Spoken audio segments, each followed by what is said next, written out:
In today's video, I'm going to teach you how to find products to sell on Etsy. If you're thinking about starting an Etsy shop, or you already have one and you're not sure what to offer next, this process will help you quickly spot what's trending so you can get inspired and make smarter product decisions. First, open your browser and go to the Etsy website. Make sure you're on the main marketplace, not deep inside your shop manager. You want the regular homepage where you can see the search bar and all the different browsing options. This is the view that shows you what buyers see, which is important because we're trying to understand demand from the customer's perspective.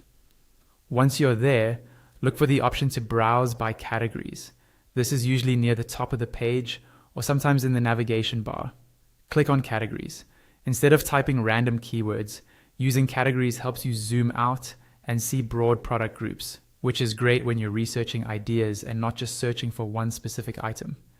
Next, choose a category you're genuinely interested in or that you can realistically create products for. For example, you might pick jewelry, home and living, clothing, or art and collectibles. The key is to pick something that fits your skills and materials. Click on that category to open a more focused results page.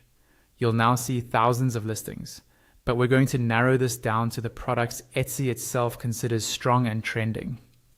On this category page, find and click on the option called All Filters. This will open up a panel where you can fine-tune what you're seeing.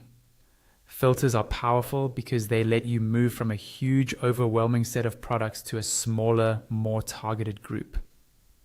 Inside the Filters panel, look for a section titled Etsy's Best. Under that section, select Etsy's Pick.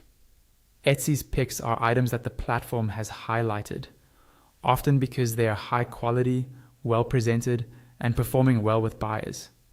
By choosing this, you're essentially asking Etsy to show you some of the most promising listings in that category.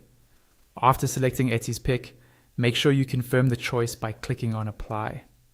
This is a small but important step. If you don't apply the filter, your results won't change and you'll still be looking at the default list. Once the filter is applied, the page will refresh. Now, everything you see in that category is going to be a curated set of trending or highly recommended products. Use this as a research tool. Look at patterns in style, pricing, product descriptions, and photography. You're not copying these items, but you're using them to spark ideas about what sells well and how you might position your own